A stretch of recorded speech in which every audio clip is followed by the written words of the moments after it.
From Silicon Valley, the heart of startup land, it's Getting to Alpha, the show about creating innovative, compelling experiences that people love. And now, here's your host, game designer, entrepreneur, and startup coach, Amy Jo Kim. I first learned about John Hagel in the late 1990s when I was elbow deep in community building and working as a system designer and UX leader on early versions of Ultima Online and eBay. One of my clients gave me John's book, Net Gain, Expanding Markets Through Virtual Communities. It blew my mind and inspired me as I was writing my first book, Community Building on the Web. Since that time, I've been lucky enough to get to know John better. He's an ever-evolving guy. He's written many books since NetGain exploded on the scene and now runs the Center for the Edge at Deloitte, where he leads research efforts that reveal where business is headed next. The missing opportunity is in times of rapid change, you have more degrees of freedom to restructure an entire market or industry, shape it in a direction that creates some privileged advantage for your particular institution, but creates value for others. And one of the key elements of this opportunity, and we've studied successful shapers throughout history, one of the key elements of a successful shaping strategy is that you are able to mobilize a very large number of third parties to invest in and support your strategy. So you're not doing it all yourself. The total investment for the shaping strategy, maybe 95% comes from third parties, not from your company. But you're finding a way to motivate and mobilize those third parties to develop an entirely new structure for the market or industry. Come hang out with us and discover what this leading business strategist thinks about the future of work and the impact of lost trust on community and marketplace dynamics.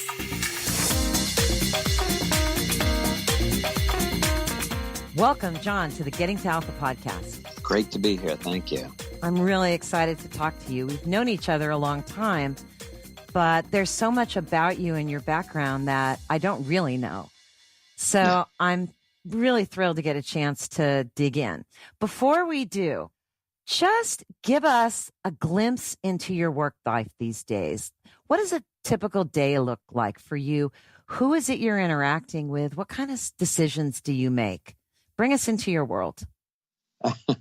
Well, one of the things I love is there is no typical work day. I have very little idea day to day what I'm going to be doing. So it's that constant novelty, if you will. I'd say if I pull back on average, so I run this research center, the Center for the Edge, and about a third of my time is spent helping to lead the research teams that are driving our research. And then a third of my time is spent on writing and speaking about the research, helping to spread the word. And then the final third is working with clients around acting on some of the opportunities that we've identified, helping them to get impact from some of these opportunities. And I do it globally. I'm on the road, I guess, about 60% of my time. And about half of that time is outside the U.S. and half is in the U.S. Wow. What kind of clients do you work with? Very broad range. Typically, it's, I'd say the bulk of them are large corporate institutions, but I've worked with governments, I've worked with nonprofits, I've worked with universities. It's a pretty diverse set of institutions and with smaller entrepreneurial companies as well. What kind of issues are you working with them on? It's a very broad range. The charter for the Center for the Edge is to identify emerging opportunities that should be on the CEO's agenda but are not, and to do the research necessary to persuade them to put it on the agenda. So the filter we use is it has to be a big enough opportunity that it's relevant to the CEO of a large institution, and that it's going to be an opportunity that's relevant across most, if not all, industries. So we don't do something specifically on healthcare or financial services. And it has to be relevant across most parts of the world, something that a CEO of a large institution around the world would find helpful or valuable to pursue. In that context, it's a broad range.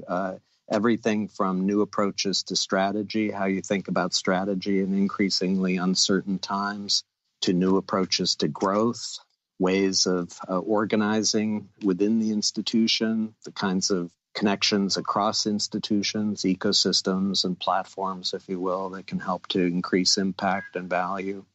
But it's got to be something that nobody's yet really focused on or addressing. Where unlike many research centers, you wait for somebody to call and say, I want research on this topic. And for us, if they're calling, it's too late. They're already asking about it.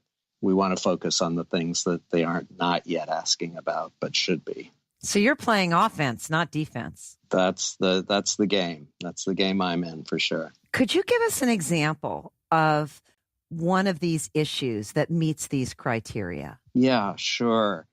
I'll give you a couple just quickly. One is in the strategy domain. We find that most large institutions in a world that's more rapidly changing tend to fall into what we would describe as reactive strategies. The goal is to sense and respond as quickly as you can to whatever's going on. Agile is the new buzzword. Our view is, while that's certainly important, you have to be flexible and adaptable. The missing opportunity is in times of rapid change, you have more degrees of freedom to restructure an entire market or industry, shape it in a direction that creates some privileged advantage for your particular institution, but creates value for others. And one of the key elements of this opportunity, and we've studied successful shapers throughout history, one of the key elements of a successful shaping strategy is that you are able to mobilize a very large number of third parties to invest in and support your strategy. So you're not doing it all yourself. The total investment for the shaping strategy, maybe 95% comes from third parties, not from your company. But you're finding a way to motivate and mobilize those third parties to develop an entirely new structure for the market or industry. So that's one. Another, which is semi-related, but I think a different lens to it, is how you think about growth strategies. I mean, when I'm with most executives today, they're under increasing pressure to drive growth. But when the discussion gets to that, their focus is on two alternatives, make or buy.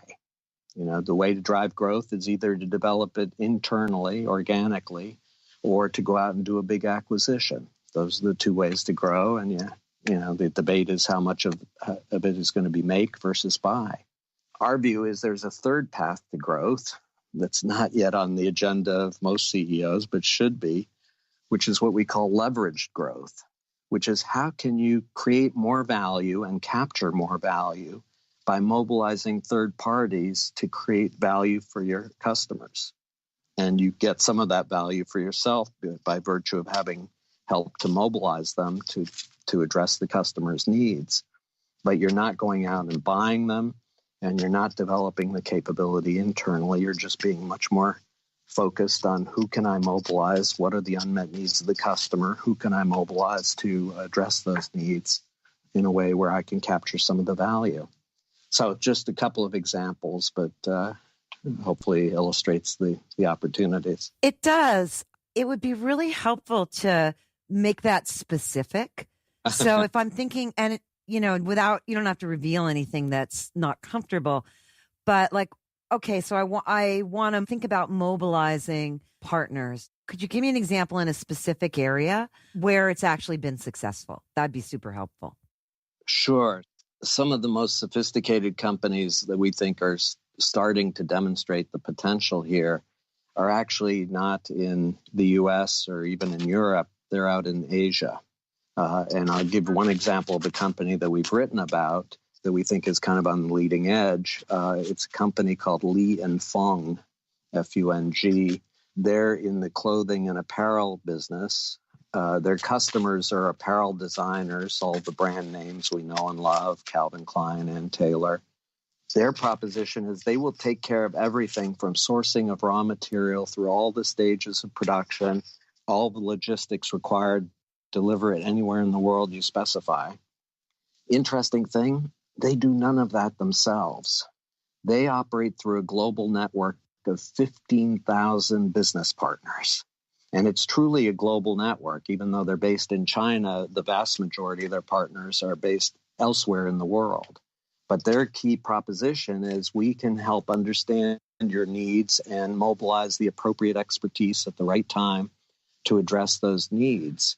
They are now, the company is generating over $20 billion in revenue. So it's a reasonably large company.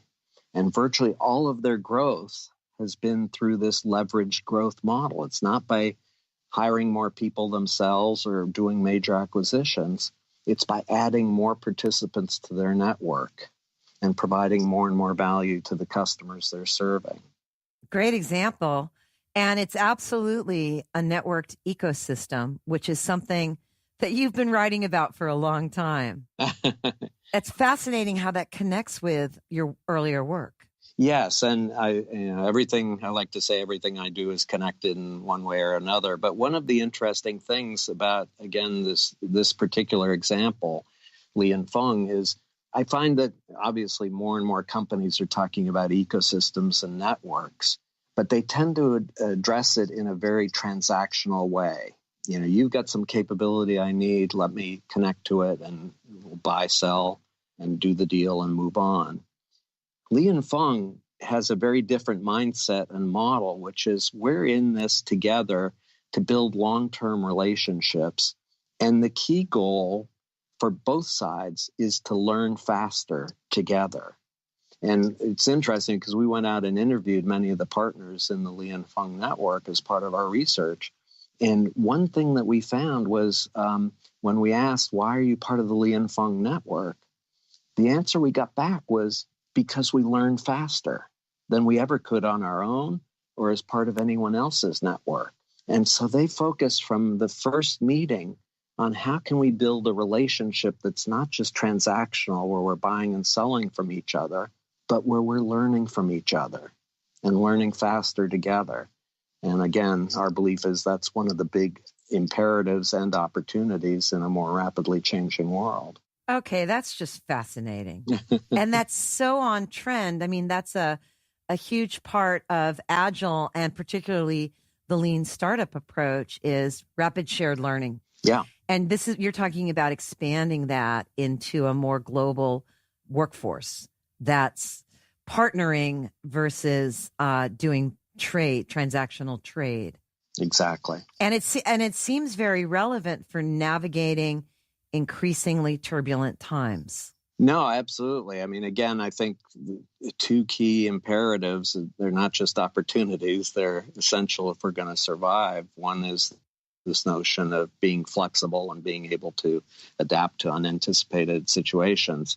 By the way, it's not an accident that Li and Feng is in the clothing and apparel business, because you think about industries where one of the biggest uncertainties in terms of demand is in the apparel industry, right? From day to day, fashion shifts and demand shifts, and you have to be extremely flexible to be successful. But then on the other side, too, global economy and society is rapidly evolving. And if we're not learning faster as we go to understand and anticipate the needs, emerging needs, we're not going to survive either. So I think on both counts, this is really critical to success. Yep. So let's wind it back, way back. How did you first get started in the world of design and tech? And what were the major pivot points that led to you having this amazing job doing this global cutting edge work? Wow. Well, I have to say my entire background academically, I was in school for quite a while, but it was all liberal arts. I had no tech training. I'm not an engineer by background or credentials. Kind of the entry point for me, I was living in Boston and working with a firm called Boston Consulting Group, BCG. And a lot of my friends, I had been to business school, and a lot of my friends from business school had gone into business and were complaining, just to give context, this was quite a while ago. This was back in 1978. they were very interested in the potential of what computers could do for their business, but they were very frustrated because every time they'd call a computer company, they'd get this salesperson who showed up and would just inundate them with technobabble, and they would leave even more confused than when they began. And so I said, there's an opportunity here to basically create a business that will be a translator, connecting the technology capabilities with business needs. And so I left BCG, and this was now in 1980. I moved to Silicon Valley to do my first startup. We picked as our vertical, as our segment, doctors in private practice up to about a 10-physician practice. And we created a turnkey computer system for those doctors that would do all the back office computing for them, insurance claim processing, billing, et cetera. But our focus was on how do you communicate the benefits of this turnkey computer system in terms that doctors could understand. So that was kind of my entry point. I became fascinated with the digital technology, and in particular, the exponential rate of improvement in the digital technology. And I said, this is powerful. This is going to change the world. And I fell prey to the Silicon Valley kind of narrative of, you can be part of this and help change the world. And I haven't looked back. That was in 1980, and I've been in Silicon Valley ever since. And I did a lot of things. I was a senior executive with Atari in the video game business many, many years ago. I helped open up McKinsey and Company's Silicon Valley office, started their e-commerce practice back in 1993. About 11 years ago, got approached by Deloitte to set up a new research center for them. And that's what became the Center for the Edge, which I've been running ever since. You like to start things. Well, it's interesting because if I look back on my career, the two things that really excited me, one was doing startups, starting things. But I found, I did 2 startups, tech startups, and I found that while they were the most satisfying things I'd ever done, they were also the most consuming things. I mean, when I was doing the startups, I lost any perspective about the rest of life, the rest of business. It was all about making this startup successful. And on the other side, what really excited me too was working in consulting, where I had the opportunity to be exposed to a lot of different client situations and new problems, new ideas. And the variety was very stimulating.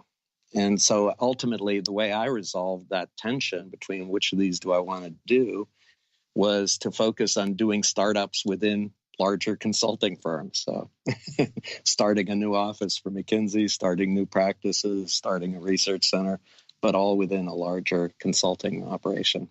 Wow. So I first got to know you through your book, Net Gain. Oh, we're going way back. Yes. Yeah. And that really popped onto the scene with people that were working in early online virtual communities, as I was. Yep. In gaming and then also in e-commerce. What motivated you to write that book? How did that come to life, that project? It's interesting. The catalyst was at the time I was working with McKinsey and Company, and we were working with a large telecommunications company as a client. And they were very interested in the internet and basically this question of how can we use the internet to communicate or send out content to people. And so we went out and did research. And one of the things that always stuck in my mind was we went back to Alexander Graham Bell. In developing the telephone, most people don't realize, but his original vision for the telephone was it was going to be used to broadcast symphonies and music and news to people. That was the use of the telephone. And he was actually quite surprised that most people ended up using it to talk to each other. There was this epiphany that actually that is what is going to drive the growth of the internet. It's ultimately going to be helping people to connect with each other rather than just accessing content. So that was the white space that we saw at the time. And we saw that, actually when you look at how people were spending their time, even in those early days on the internet, He was in discussion forums and different kinds of social networks emerging at the time. And so that was the catalyst to focus on the opportunity to create virtual communities. How do you see that insight playing out today? Yeah, I would say that in my view, we still haven't really tapped into the real opportunity. Most of the so-called social networks are where people share things with each other, photos and clips of something that they find interesting. But my view is the real opportunity is to help people come together and learn from each other. Again, you'll hear that learning is a big theme in the work we do. And creating real sustained communities of interest where we're learning from each other on an ongoing basis. And another level of opportunity, which again I think is relatively undeveloped at this point, is what I call communities of impact, where we're connecting not just to talk to each other and learn from each other about new ideas, but we're also coming together to actually try to do something together and achieve impact in some area that's important to us. I think we're going to need to have a part 2 because, I mean, I've been thinking very deeply about this as well. And, because I'm a system architect, I really see that the core architecture of today's popular social networks, the atomic unit isn't the conversation where people are talking to each other as it is in, say, a threaded environment. The core unit is the update. Yes. It's the piece of content shared, and then conversations are attached to specific updates rather than conversations being, an atomic unit. And that means far less shared context and less opportunity to do those kinds of longer term conversations that lead to impact. But we've got other things to talk about right now. But I'm on the edge of my seat wanting to talk to you about this more. Great. The story is not yet fully written. No, we're just in the early stages. Let's go back to your career. So you wrote that book while you were still at McKinsey. Now you've written several other books since then. Net Worth, Out of the Box. Yes. So was that while you were still at McKinsey that you were doing all this writing? No, I wrote 2 books while I was at McKinsey. Mm-hmm. Actually, one of the things I found was that McKinsey was not as supportive of my writing as I would have liked. And it was one of the reasons that I ended up leaving, was because I was really passionate about synthesizing and writing up. I've often said that I would write books even if nobody ever read them, just because the process of writing a book, at least for me, generates so many new insights that I would have never come up with if I were just talking about it or writing shorter pieces. And so I was really passionate about continuing to write, and that's been a driver of where I want to spend my time. Are you currently writing anything? Oh, glad you asked. I have just finished a new book. So, yeah, the catalyst for this new book was most of my career has been around business strategy. And over time, I've come to realize that actually a strategy is not the important thing. It's psychology. It's understanding the motivations, the emotions, the fears, the hopes, the aspirations of people, both individually and collectively. Because if you don't understand that, you're not going to be able to motivate them and mobilize them in ways that have impact. And the best strategy is just going to sit on a shelf somewhere. So I've been more and more focused on human psychology and what drives that and shapes that. And in that context, I've also become more and more concerned as I look around the world and travel around the world. I see that an increasing number of people are driven by fear. And that fear, I think, is driving us to some pretty dysfunctional behavior. And so unless we understand the origins of that fear, what's driving that fear, and how to shift that fear to hope and excitement, I think we're going to have a very dystopian outcome here. That's dark. No. Well, the whole purpose of my book is to shift that to a more positive outcome. I'm hoping I can be a catalyst to help people realize where we're headed and that there is an alternative path, and again, play to the psychology to understand what's required to shift the psychology. I can't wait to read it. I'll make sure that we share a link where people can find out more about it. Excellent. I've done a whole series of blog posts that kind of give early stage indicators of some of the themes for sure. Wonderful. So you've talked a lot about learning, and I share that obsession of yours. And I also think it's very, very strategic for businesses in today's climate. So I share that with you as well. Now, a big part of learning is making mistakes. You really can't learn without them. Yes. So when you look back on your career and just on all your activities, what were some of the mistakes you made, or teams that you worked with made, that you learned the most from? Wow. I think that one of my big lessons over the years has been that I didn't pay enough attention to psychology.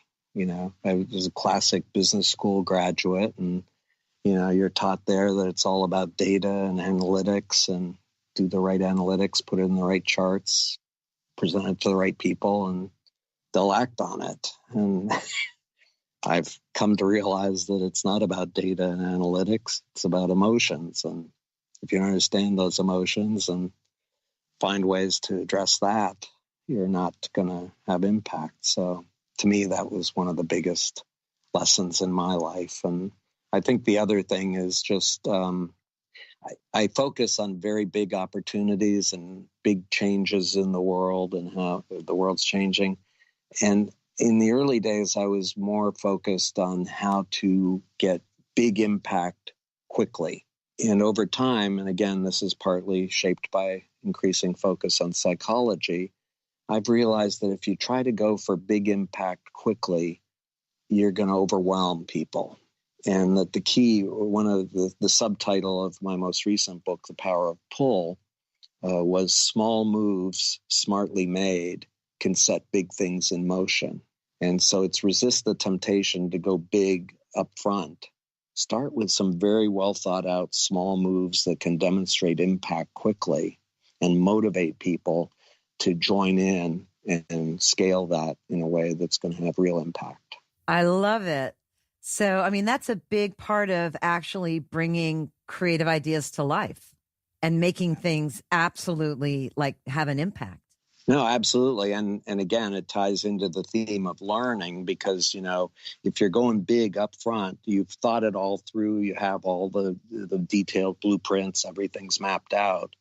And guess what? You're going to be wrong 80% of the time. So if you start small and learn through action, you can learn a lot faster what's really working, what's not, and refine that approach in a way that generates even more impact over time. It's a learning approach. And what you just said pretty much describes the core approach of Lean Agile and the core approach of my new book, Game Thinking, which is exactly that, figuring out how to start small. For you, though, you work with large multinational corporations. That seems like it's particularly a tough challenge. A lot of startups have big ideas, but they embrace that they need to build an MVP. They need to build something tiny first. Game developers work this way as well. Naturally, they know they can't build the big thing first. They have to build the little thing and tune it and grow it more. How do you wrestle this problem to the ground with a bigger company? How do you communicate this to them? Well, it's a challenge for sure. I think that, again, our basic message is that large institutions are fundamentally going to have to transform. The world is changing at such a profound level that the existing institutions are going to have to rethink everything. But the classic response to that is the top-down big bang approach. Executive comes in and announces that we have to change everything. And because we're a large organization, this is going to take a lot of money. And because it's a large organization, it's going to take a long time. But trust me, at the end of all this, wonderful things will happen.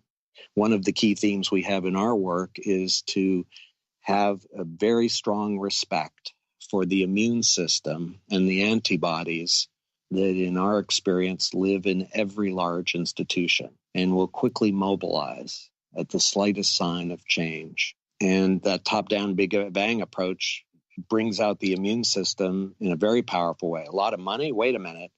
Not from my budgets. A long time. I got quarterly targets to meet. Don't distract me. I can't be distracted. And so the immune system is very effective at crushing those approaches. And we've come up with an alternative approach, true to the small moves theme, that we call scaling the edge, which is the best way to drive transformation in a large institution is not top down across the entire institution. It is starting with an edge that today is pretty small, but if you understand the forces that are reshaping the economy, has the potential to scale at a very rapid rate to the point where it actually will become the new core of the institution, not just a diversification, not just a new initiative, but the new core, and drive the transformation through the edge rather than the core. So it's definitely part of that notion of small moves smartly made. Let's keep going on the theme of learning from mistakes. So you work with a lot of different companies. That's one of the joys of having a job like you have. You see exposure broadly rather than narrowly. Yes. What are some of the most common mistakes that you see very smart, well-meaning people make when they're starting to bring an idea to life? I think that there are a lot of mistakes. I think part of it is, again, this notion of focusing on reason and data as opposed to emotions. Just addressing that fundamental human dimension is critical. And yet, again, most executives, in my experience, and they've been trained this in business school and later, is emotions are a distraction. Focus on the data.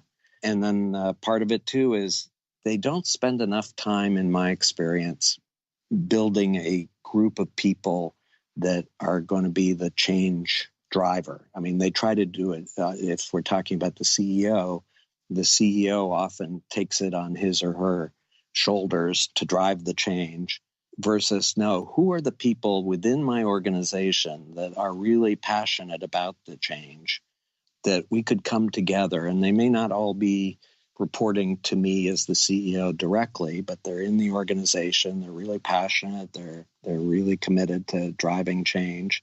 How can I connect with those people in a way where we reinforce and support each other and hold each other accountable? So I think that's a big issue. And then the other one is just we're big proponents of this notion of, even though the goal is to move quickly, it's to also take the time to step back and reflect and learn from the experience, from those early initiatives. What did we learn? What, could we have done better? What were we mistaken about? How can we refine the approach to have even more impact going forward? There's just not enough time for reflection and learning as you go. And I think that's another big mistake. You've been working on the edge of innovation for many years, dancing on the edge, as it were. Yes. And one of the things that I see a lot and that other people have shared with me is there's this weird paradoxical quality that successful innovators have, which is that they definitely have a vision. Like, they're not just throwing mud against a wall. There's a vision. Right. But at the same time, there's a relentless focus on testing that vision against the market, starting with small things and growing. Yep. I like the diffusion of innovations curve, the crossing the chasm curve, where you really have to capture that passionate early market first with something new and then move on. So you have to be able to shift where you're focused in the market and also have a vision and be willing to radically change your vision all at the same time in order to successfully innovate. And it's paradoxical in a way. And so what have you learned about how that paradox plays out with companies you've worked with teams you've worked with? It's a great question. And by the way, I love paradox. Many people comment the name of my center, the Center for the Edge, in itself is a paradox. Are you a center or are you the edge? Which are you? You can't be both. We actually are both. And embrace the paradox.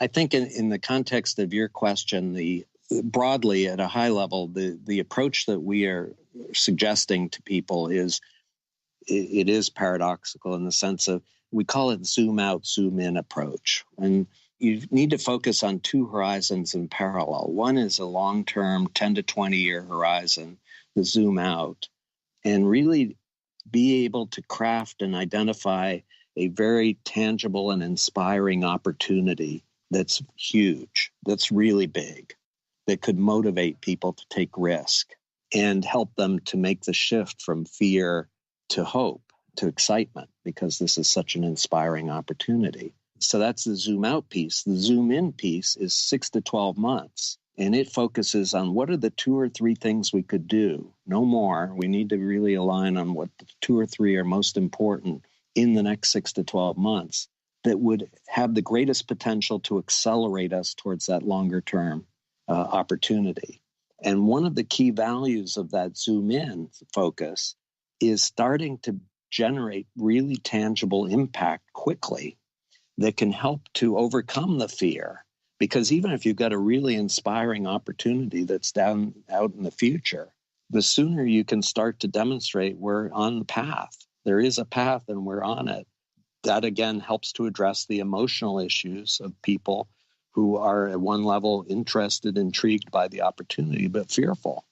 And overcoming that fear and turning it into excitement comes from the short-term focus on short-term impact, but within the context of that longer-term destination. Love it. So keeping on the theme of hope and excitement. Yes. What are you seeing out in the world right now that's new and exciting in design and tech and in other places these days? What's making you inspired? Whose work are you following? I try to follow a lot of people. What to me is interesting, 2 things. There's a tendency, I think, for many of us to get consumed by a particular technology, artificial intelligence, blockchain, that's the exciting thing. And there are a lot of those technologies, frankly. I think that, one of the exciting things is there are so many technologies that are exponentially advancing.